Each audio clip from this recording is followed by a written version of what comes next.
Hello, everybody. Zach back here with Clutch Crew Sports. Today, we're going to be, Eric, or I should say, Eric and I are going to be showing you guys some of the scores and our notable takeaways from week 5 of the NFL. So that's what's planned for the episode. If you guys, for whatever reason, are not fans of the NFL, I suggest not watching this, but I doubt you episode if you are not an NFL fan. But so we have some important channel updates to provide you guys. We are transitioning. We're really changing all of our show formats. So our reaction episodes are now being broken into 2 episodes. One episode is just purely college based, so we look at all those college games and talk about them. And then the other episode is purely NFL based. We just purely look at the episodes for the NFL, and the episodes will be shorter in length than the normal reaction videos since we're not combining the 2 sports anymore. Uh, and of course, we'll hit the main games, the close games, and games that we watched and really focused on to give you guys some analysis. I'm not going to say analysisizing, but as last week. Hey, that's okay, man. You had that botch in our episode last week, but if you're listening to this, if you didn't listen to the college episode yet, I had a botch in that one. So we all make mistakes. Oh yeah, for sure. That's what happens when you're unfiltered and everything. But yeah, so we've got the new reaction videos format, and then we, instead of having our prediction episodes for college and pro, we're gonna change that episode into being a story type of episode where each member of the episode is gonna have 1 to 2 different topics or stories from around any real sport that they wish to talk about.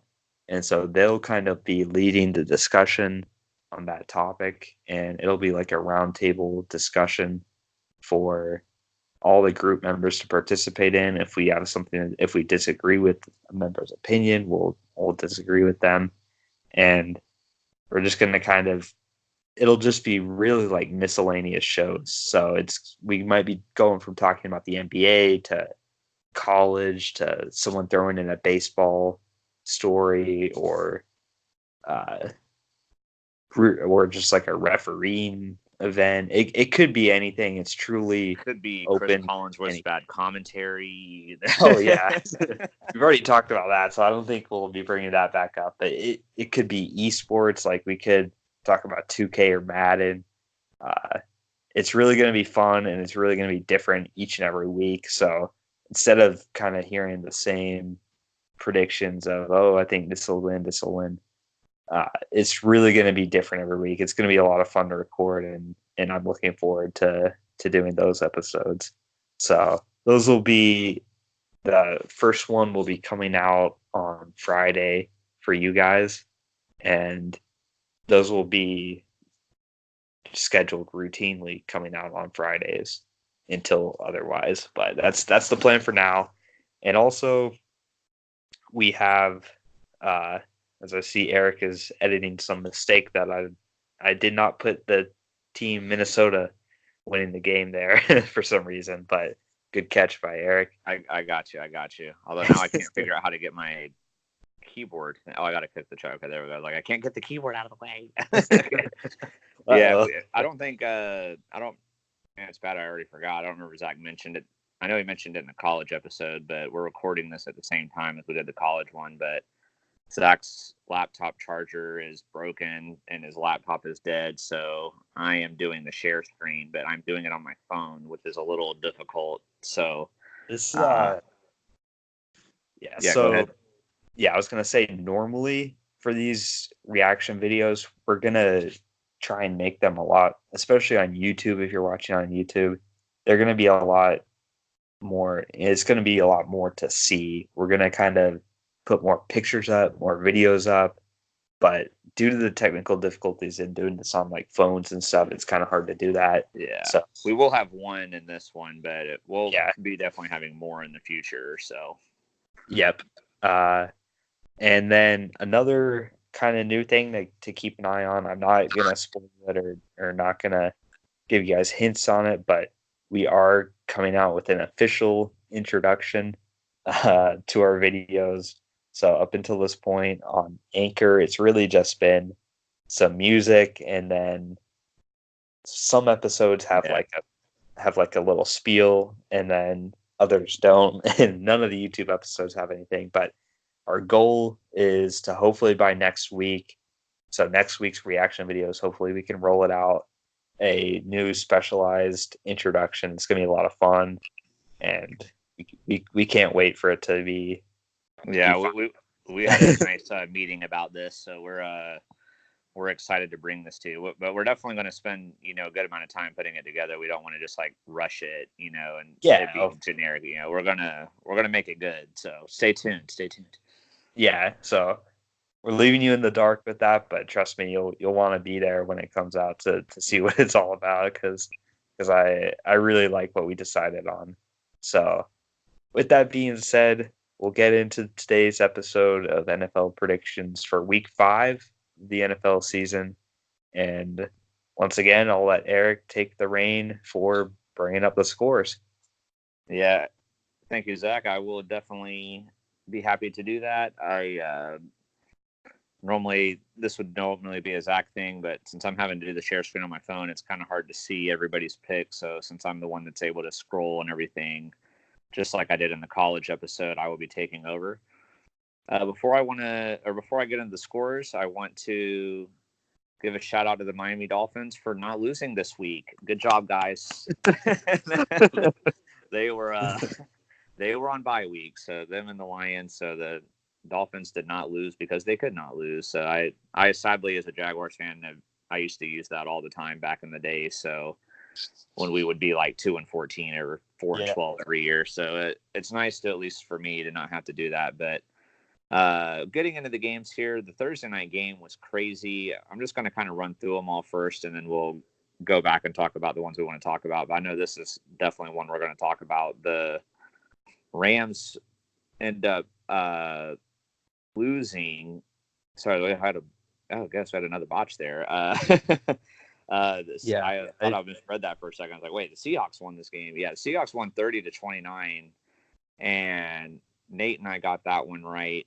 Zach and Connor got that one wrong, but really the Rams should have won this game, so definitely can't fault Connor and Zach for picking them.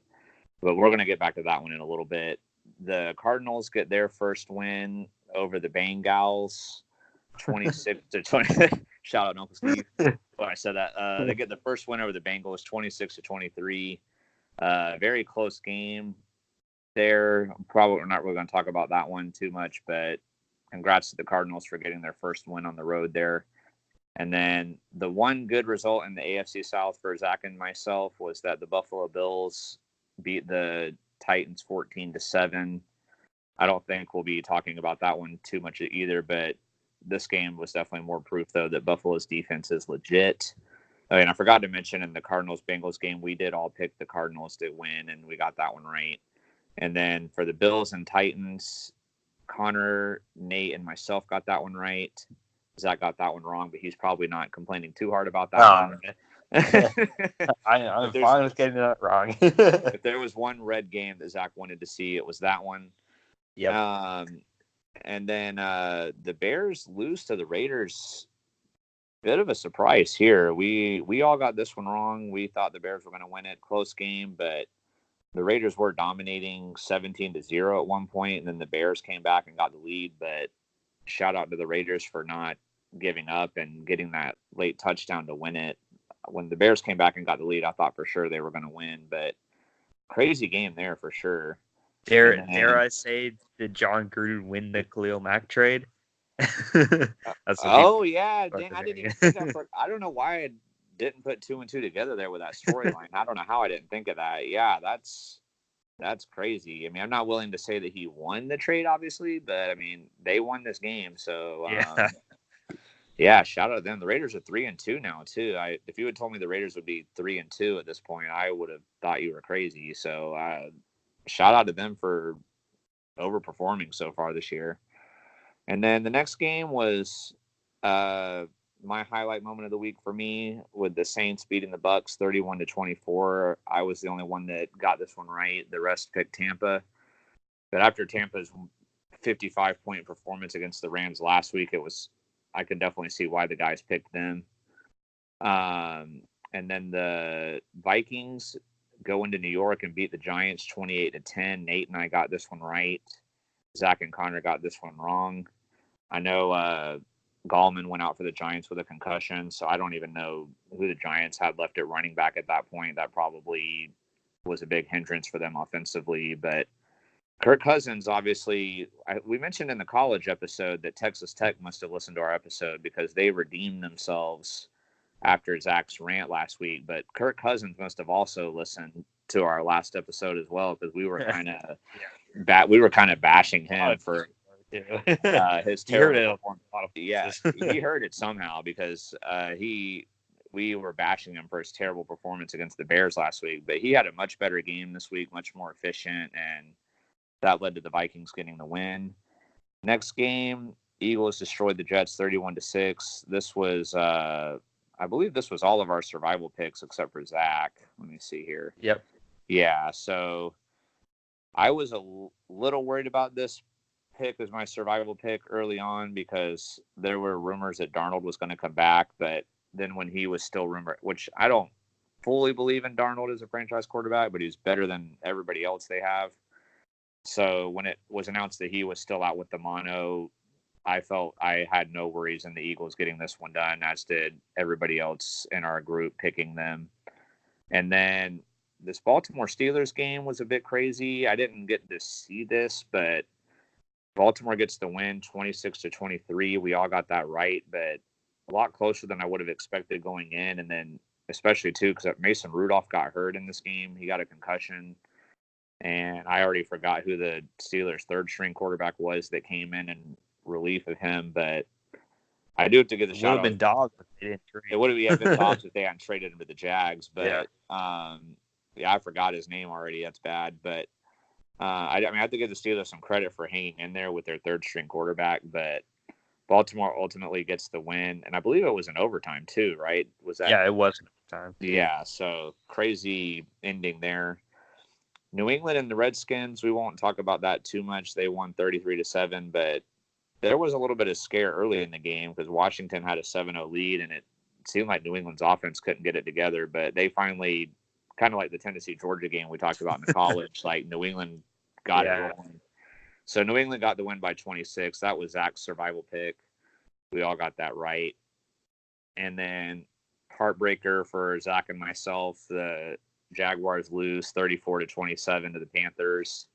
Zach, we all got it wrong except for Connor, so there's a shout out moment for Connor getting that one right. We're going to break that game down in a little bit. And then the Texans destroy the Falcons 53-32. Zach and I both watched this game, so we're going to talk about that as well. And then the Broncos get their first win against the Chargers. This was a big surprise for all of us. We all picked the Chargers. Denver gets the win 20-13 on the road. So congrats to them for getting their first win. Melvin Gordon came back and didn't do much. And fantasy team hurt me there. Yeah. In our Clutch Crew League, I needed him and not good. And then I'm briefly going to talk about this game a little bit. Obviously, for those of you that know me, I am engaged to Susan, who is a Cowboys fan. She is not happy about this result. They lose 34-24 to the Packers. Nate and I got this wrong. Connor and Zach got it right. And then this was probably the biggest upset of the whole day, was the Colts beating the Chiefs 19-13. I was still at work when most of this game was going on, and then I watched the rest of the Jags game, so I did not see this. But just seeing that the Chiefs lost at home and only scoring 13 points, that's crazy. So we'll probably talk about that one in a little bit too. But so going back up here, I know we were going to talk about the Rams Seahawks first. This came down to the very end with Zuerlein missing I believe it was a 44-yard field goal at the end that would have won it for the Rams. But I think they probably still should have won the game anyway. There was a very questionable roughing the passer call on Clay Matthews called against Russell Wilson here. I'm going to play it on the screen. Zach, you can see this, right, with the screen sharing? Yeah, you haven't started. Yeah, I can see it. Okay, yeah. So I'm going to start it. Just let it play out here. I know they show it a couple times. So you're going to see him kind of roll out to the right here, and Clay Matthews comes in.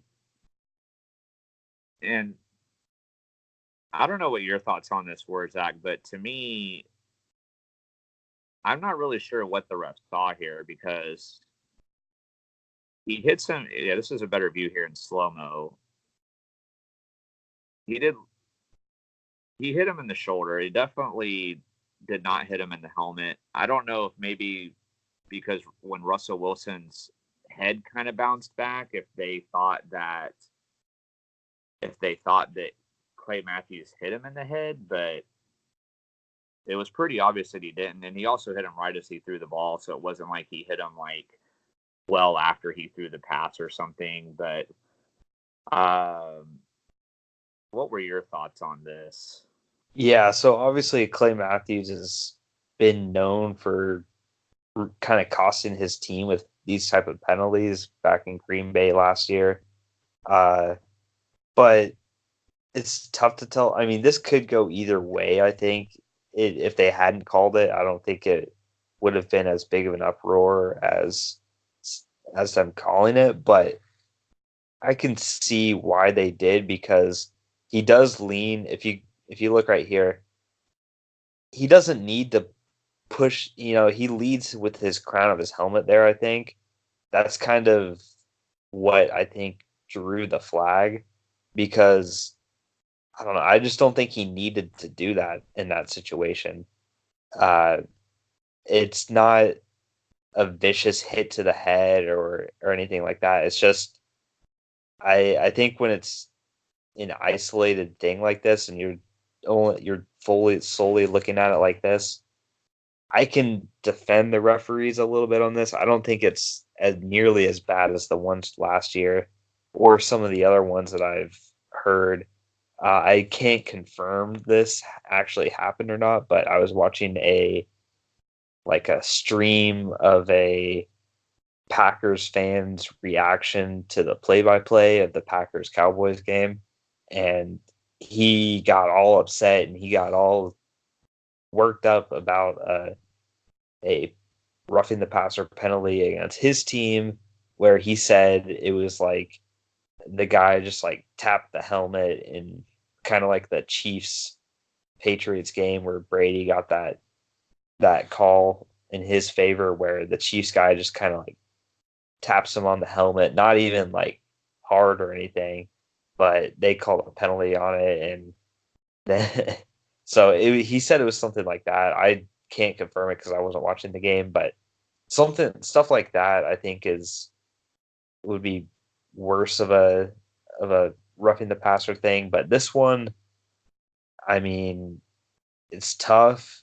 It could go either way, I think, but I don't think it's like I don't think it's egregious or like like I don't think this is the worst referee decision of the year by far. So yeah, it almost makes me kind of wonder. I mean, the bad thing about this would be that it would make the games probably take longer, but since they do let pass interference be challengeable, it almost makes you wonder if they should make roughing the passer be challengeable too. But then that just adds to complications. So this is something we could talk about for a long time probably. But even aside from the roughing the passer call, though, the Rams the 0 line missing that field goal at the end of the game. I mean, Rams still had every chance to win this game. So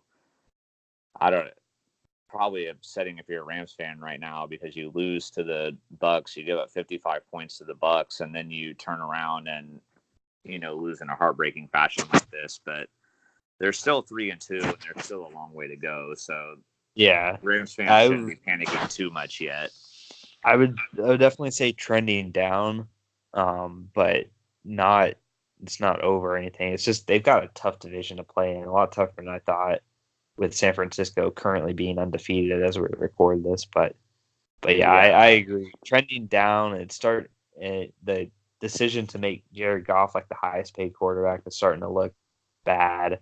But because I saw there were some, and the little bit that I saw at the end of the game, he did have one interception, and then which it kind of bounced off the Rams receiver's hands, but it wasn't the greatest throw. And then he had two other passes towards the end of the game that could have been they were incomplete, but they could have been intercepted. They were very possible that they could have been intercepted. So but from what I saw though, he did pretty well throughout most of the game. So I'm not going to give him too much flack for it, but yeah, they got to get that game going too. Like they got to get that.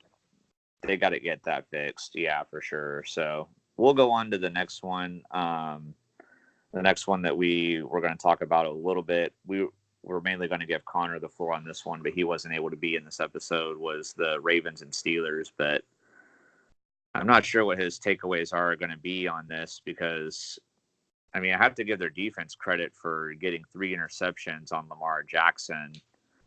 But, I mean, with Rudolph having a concussion, he shouldn't be out too long. But they're definitely in a bind if they have to play their third-string quarterback again next week. I don't know if you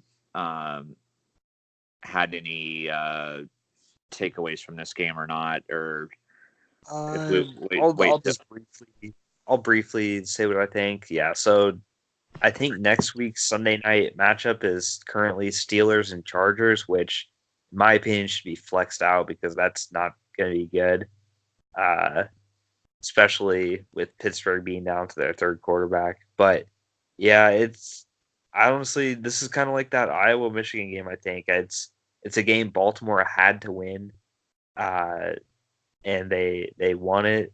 It wasn't very pretty of a win. They should have won by more probably, but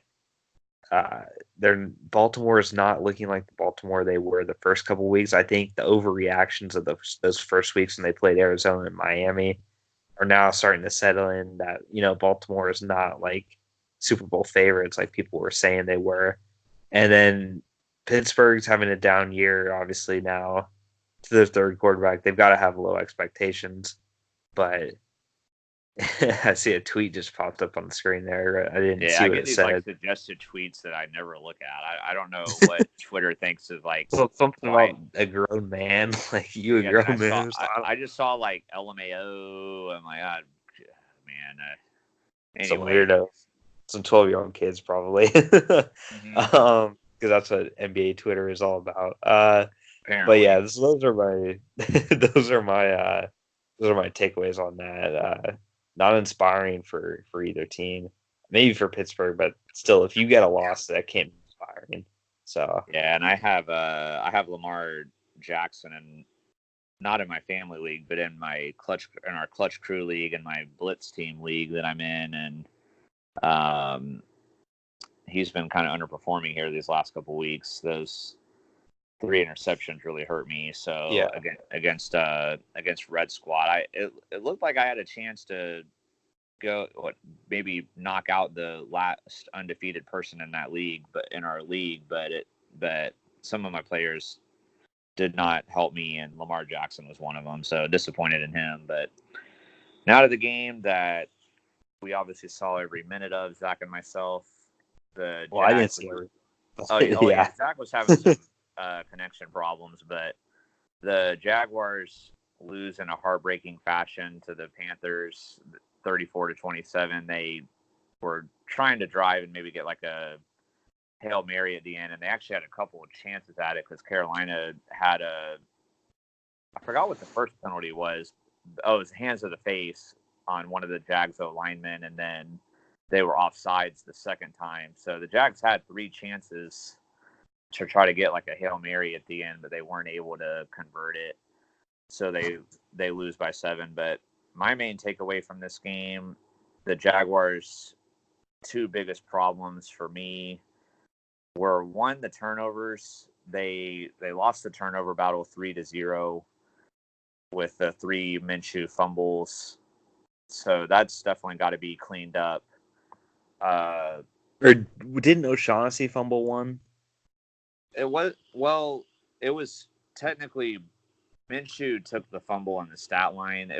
But that one was, what Zach's talking about was there was a play where the Jags went to do like an inside handoff, and I wasn't sure if he was trying to hand it off to the fullback or if it was supposed to go to Fournette or what happened, but he like ran into the tight end playing fullback and fumbled it, and then like Fournette tried to dive on it, but he wasn't able to get it, and a Carolina player picked it up. So that was just an ugly play. I'm not sure what the Jaguars were trying to do there. It was a really weird looking. Okay. It was a really weird looking play. I think Minshew took it up on the stat line though, because the tight end guy never really held the ball.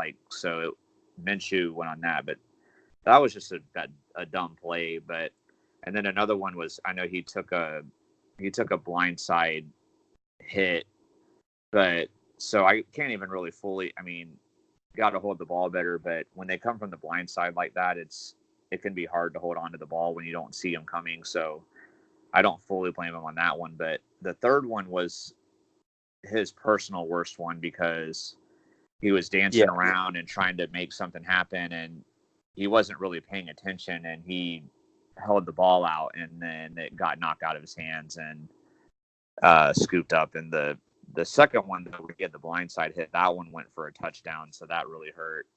So, I mean, honestly, if you had told me before the game started that the Jaguars would commit 3 turnovers and Carolina wouldn't commit any, and then the Jaguars only lost by 7, I would have been surprised by that. So I am going to give the Jags credit for hanging in there and fighting till the very end of the game. But the other biggest problem was they couldn't stop the run game at all. Christian McCaffery was tearing them up. And even at the end of the game, when he was kind of cramped up and injured and couldn't get back in the game, the backup running back had 2 big runs, one of them for a touchdown. Like, our rushing defense couldn't stop a nosebleed today. So those were the biggest problems. But the fact that all of that went wrong and we still only lost by 7, like, gives me encouragement that the Jaguars can still have a good season if they can, if they can get some of this stuff cleaned up. But I don't want to say too much about the game because I want Zach to be able to provide some insight on it. So besides those 2 things, what else did you see in this game, Zach? Yeah, so some other things I saw, still committing dumb penalties. That's not changed. It hasn't changed for 3 years. So I'm just not expecting it to, but it's still so frustrating. And there was a couple times where the refs threw a flag off of the Jaguars touchdown, and it ended up being defensive penalties. But each time they did that, I was thinking to myself, oh my God, here we go again. Like, every single week we get a touchdown taken back from a penalty.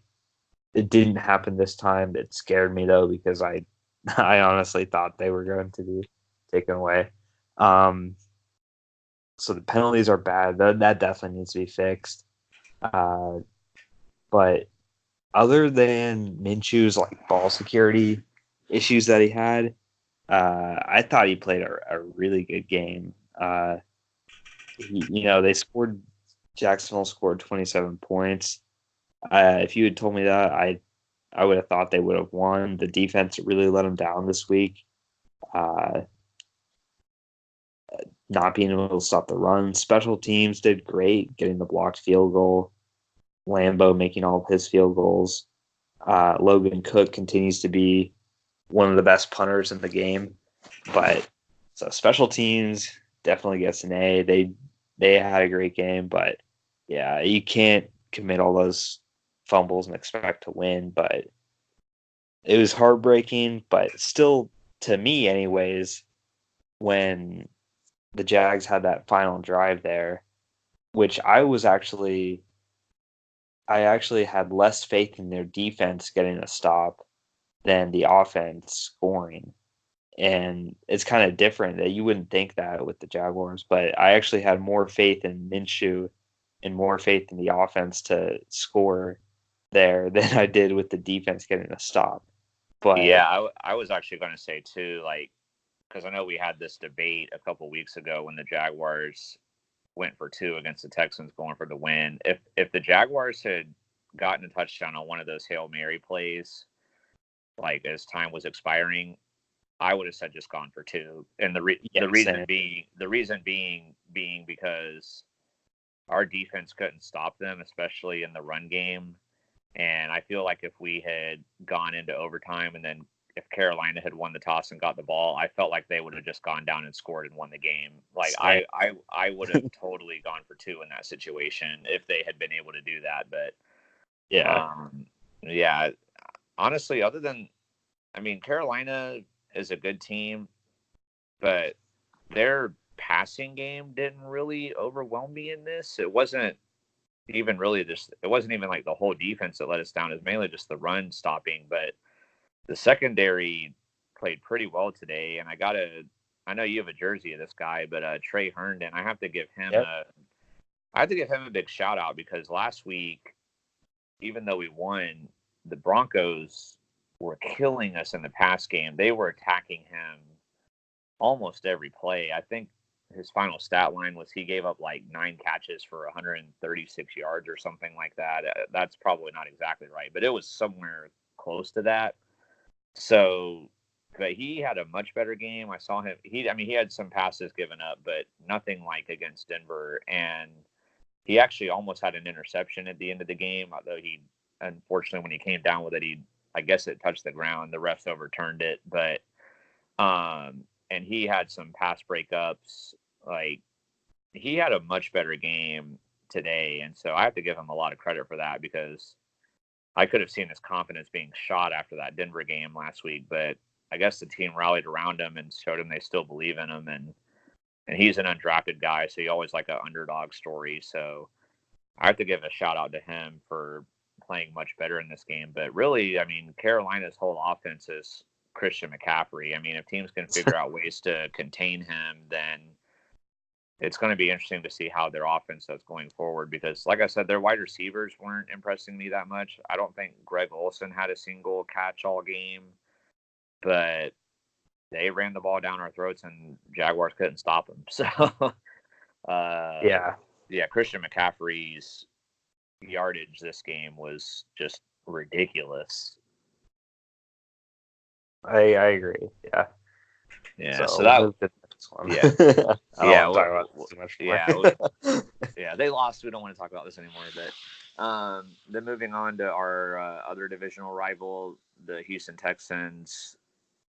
I mean, this was just a crazy game too because I was kind of watching this on the TV as I was watching the Jaguars game, and it was a little back and forth at first, and then Houston had gotten out to a 16-10 lead. And then Atlanta comes back with a touchdown right before halftime. So I was thinking, okay, Atlanta's getting some momentum here. You know, maybe they can, turn around and win this. But the Houston Texans come out in the second half, get a touchdown, and then Atlanta punts, and then Houston gets another touchdown. And so it went from 17-16 to 30-17, I think it was. And even though Atlanta was still like in it at that point, it just, since they were still down by 2 scores, it really just never felt like they were in the game after that. I guess there was one point where they did get it kind of close, but then Houston went on another run. And then kind of like how the Jaguars couldn't stop Christian McCaffrey, the Falcons could not stop Will Fuller. I mean, he had a career day-to-day. I mean, I don't remember his exact stat line, but I want to say he had 3 touchdowns, and he actually almost had a 4th one, but he got tackled at the 1-yard line. And I think Watson threw it to his tight end on the next play. But, I mean, Will Fuller was just amazing in this game. Atlanta could not contain him. It's been weird watching Atlanta this season because it seems like one game it'll be like kind of like this game where the offense plays pretty well, but then the defense does terribly, and then there'll be another game where the defense does pretty well, but the offense does really bad. Like they could be good if they could get both their offense and defense to click at the same time, but they just haven't been able to do that yet. So Zach, what other like takeaways did you have from this game? Because I know you watched some of this. Well, Atlanta was supposed to be having a soul searching week, and it did not. Oh, really? Yeah, their coach had said like the secondary and everything, like they got together, and it was like quote unquote like a soul searching week that they had. They felt good. This was a desperate team. Usually teams are most dangerous when they're desperate. So I was worried a little bit with my Houston pick, but at the same time, Houston was also a little bit desperate, not as desperate as Atlanta was, but still they needed to win this at home with a tied division race. But yeah, Atlanta's season's done. It was an overreaction to say it week one, but it's not an overreaction now. I'm really disappointed in Atlanta, and they couldn't stop anything. I think this is honestly more bad Atlanta than good Houston. Their defense hasn't been good. I mean, I know you're looking down at the playoff predictions. I know. I knew Connor had them winning the Super Bowl.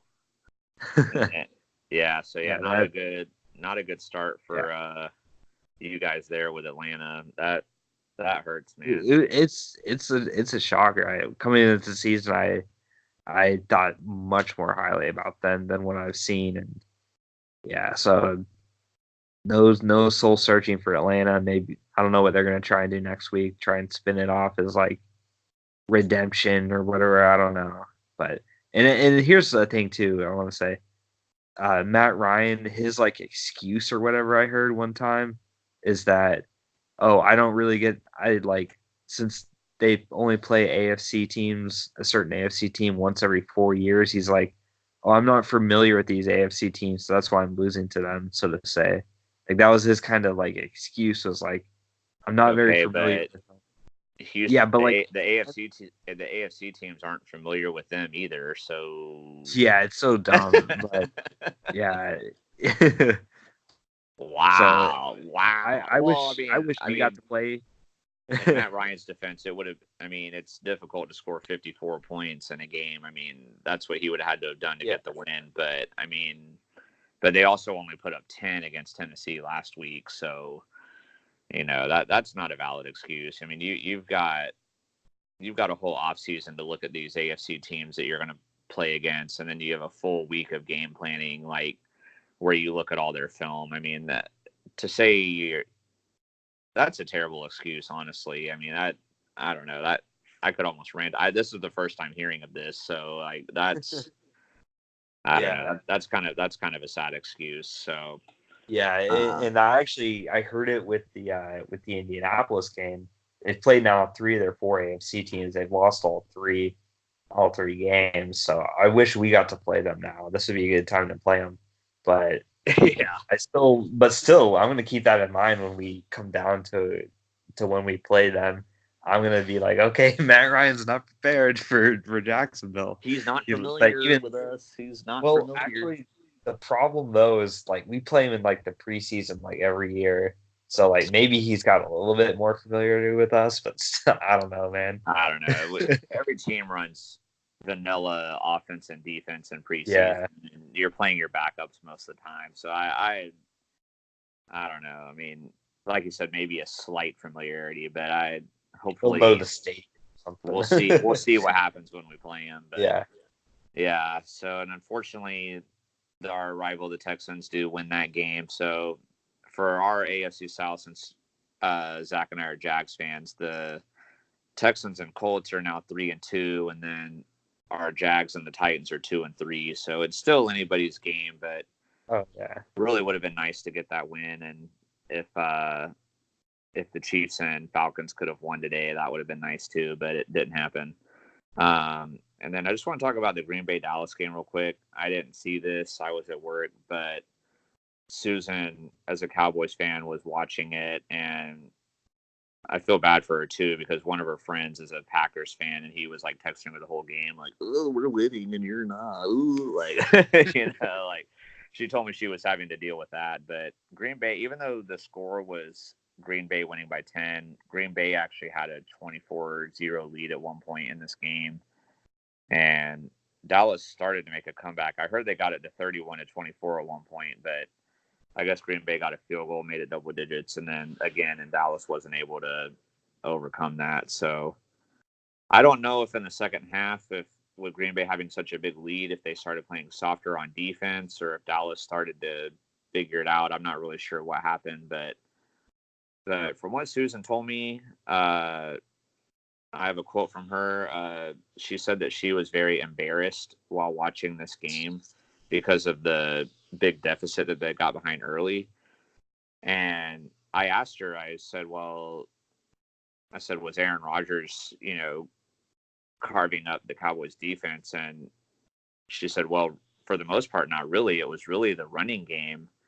And, I went and looked at the stats and she was absolutely right. I mean, Aaron Rodgers, he put up 238 passing yards, but he had no touchdowns. I mean, so he wasn't exactly lighting it up out there. I mean, it seems like for this game, it was very similar to the Jaguars game, where how the Jaguars couldn't stop a nosebleed in the run game, and it seemed like Dallas was having the same problem, which is kind of surprising for me because Dallas has such a good crew of linebackers. And to me, I would have also thought that Dallas would have been game planning for the run a little more with Devontae Adams being out. Like, Rodgers really didn't have many passing weapons out there. So I'm surprised that Green Bay was able to just run all over Dallas like that. So that was my takeaway out of. Did you see any of this game, Zach? Or I didn't watch this game, but like I was listening to like a Green Bay's fans. He was watching it and he was talking about the game as it was going on live. So I don't want to say too much about it, but this still just brings me back to my original belief, kind of being confirmed that Dallas is just an average team that beats up on, inferior teams. They win the games they're supposed to, but they have yet to have a signature win yet. So they'll have their chances for sure, but still, people were, saying Dallas was like fast tracking them to the Super Bowl after week 3. But I mean, you got to pump the brakes on. That was a definite overreaction with them playing the Eli Manning led Giants, the Redskins, and the Dolphins. But I'm still a little bit surprised. I mean, I picked them to win this game. I thought that they were going to get back on the winning track after that close loss to the Saints. I did not expect them to give up 34 points. So I don't know. Yes, like I said, Susan said she's embarrassed. I don't know how her family is reacting to that. I mean, obviously they're not happy with it being a loss, but I don't know exactly how they're reacting to it. But yeah, tough loss for the Cowboys this week. So we'll see how they do moving forward. That they've got to figure some stuff out. And then I know you were watching the Colts Chiefs game. I didn't get to see this, but big shocker with the Chiefs losing. So, and obviously we're upset as Jags fans that the Colts won this game. But what were with the Chiefs only getting 13 points? I mean, what were your takeaways? Like, how were the Colts able to stop Mahomes? That's what I want to know. Yeah, so I wasn't watching the entire game, but it was a lot of really good defense by Indy. They would allow yards, but they wouldn't allow first down, so to say. And then also offensively, kind of like the Jacksonville-Denver game, there were in the second half of that, there was a lot of ball control by Jacksonville, really limiting Denver's opportunity.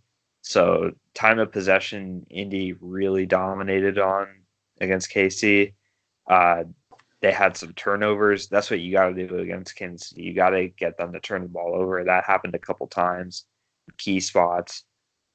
So, yeah, I mean, it's kind of It was kind of shocking, seeing Kansas City not score 25 plus points. Sorry for the hiccups, guys, but you're good, man. You're good.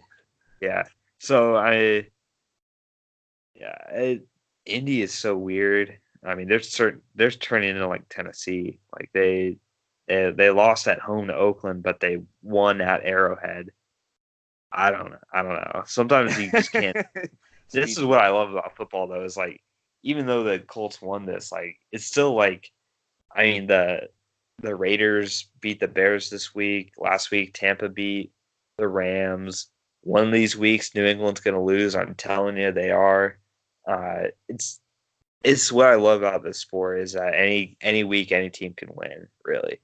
So yeah, I mean, and even look at even though the Patriots Redskins game was 33-7, I mean, if you had told me that even at halftime that Washington would have a chance, I would have probably laughed in your face. But I think it was like 9-7 or 12-7 or something like that. Like it was still pretty low scoring at halftime. I mean, and New England was just not looking good offensively at all. But they turned it on in the second half and got the blowout win. But Zach's right though, man. That's why I enjoy this game so much too. I mean, you can just, I got a majority of the games right this week, but you can never truly tell what's going to happen. I mean, I would have probably been willing to bet money that the Chiefs would have beat the Colts. I mean, if I had not felt so confident in the Eagles over the Jets as my survival pick, like I might have used the Chiefs this week as my survival pick. Oh yeah, obviously I'm glad. Yeah. Obviously, I'm glad I didn't. I mean, I eliminated a lot of people.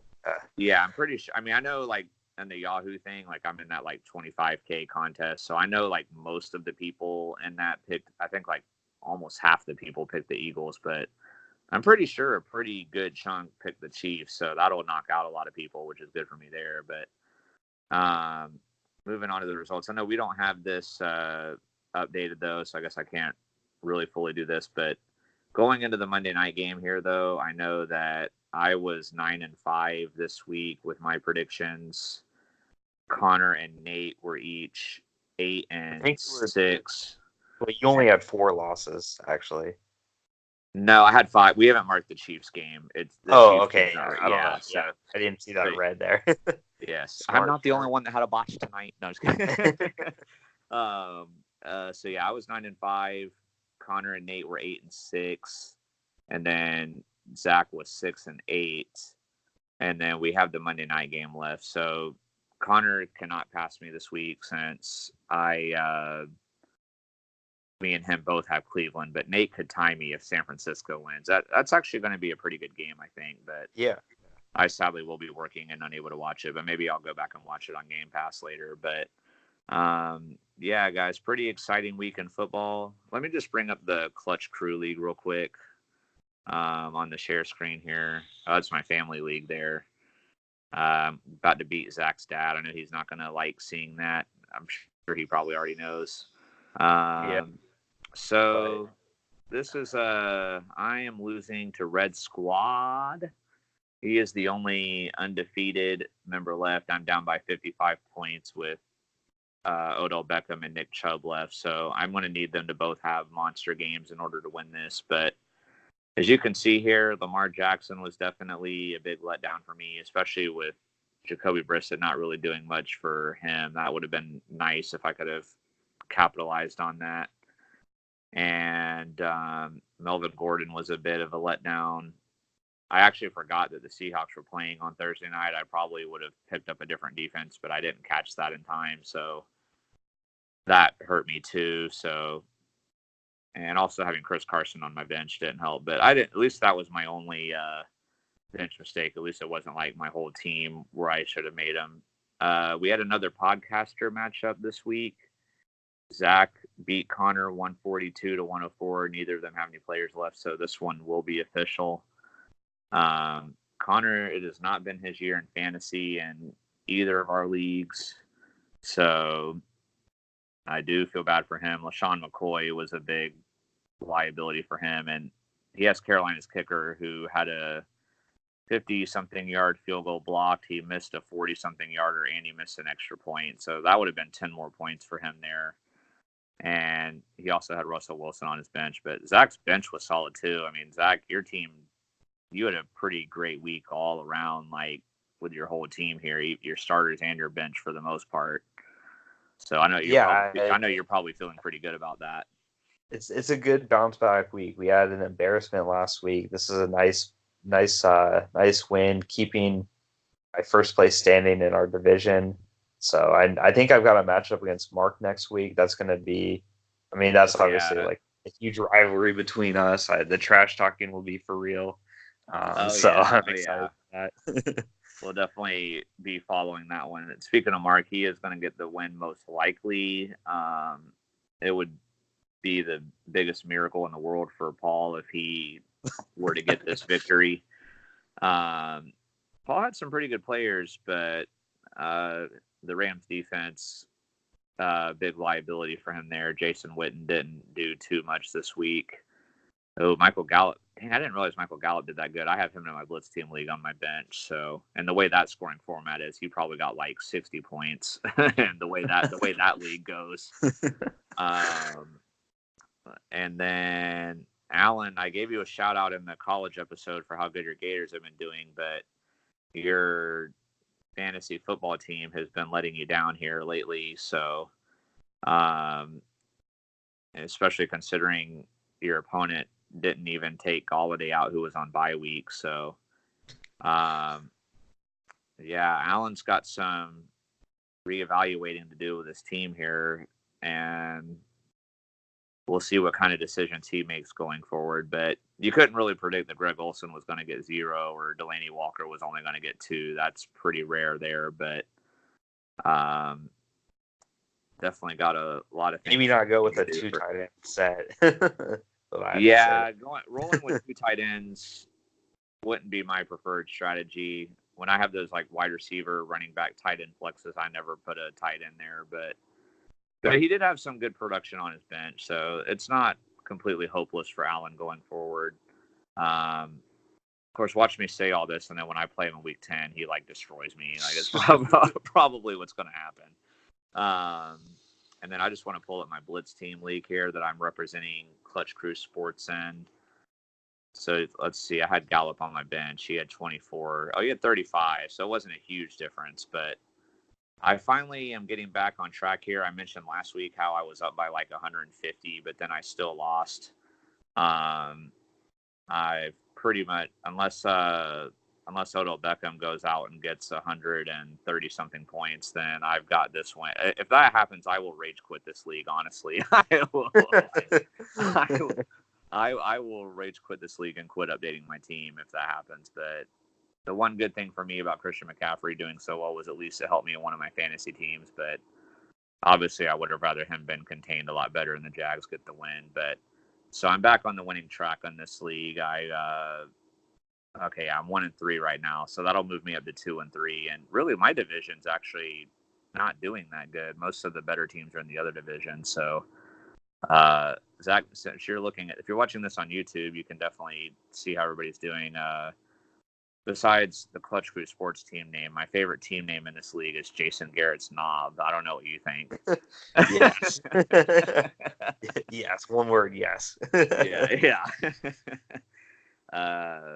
Yeah, for sure. So, and New Jack City is a team that I'm mad at because he's the one that came back and beat me last week. And actually, if you look at this too, I have to point this out because this is my first time noticing this, but I am in last place in my division, but I am the highest scorer in my division and the third highest scorer overall. So I'm gonna keep holding out hope that I've got a chance here. But I've obviously had the case of the bad matchups, but that gives me hope for my team going forward. But anyway, and then I beat Uncle Steve. I'll put this up on the screen in case if he watches this. Take a look at that, folks. Sure, he wouldn't want to see this. Yeah. But yeah, so that's I believe that's going to wrap it up. I don't know, Zach, if you had anything else you wanted to add before we close out the show. No, I thought that was pretty good there, showing the standings and everything. Just a little side note, I guess, to tell y'all.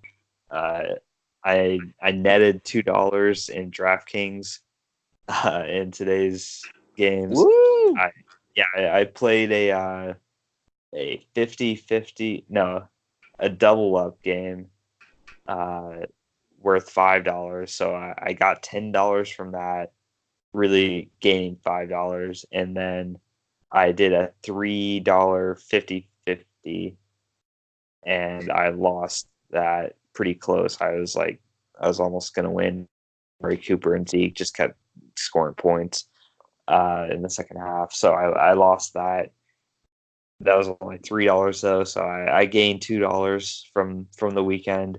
Not as much as I'd like, but it's still more money, and that's my goal. So I had Will Fuller actually in the league I lost in. So dang, you had Will Fuller and you lost? That's crazy. Yeah, yeah, I know. But I also Jameis Winston didn't do really much for me. I had him. I had some other people or I had Mike Evans who had 0 points. So that kind of it leveled it out. Mike Evans played too, right? Like I know he was like questionable or something, but I'm pretty sure he played, but I that was that game. Bad. That's crazy, man. But yeah, that's all we have for you today, guys. Take care and have a great rest of your day. Peace.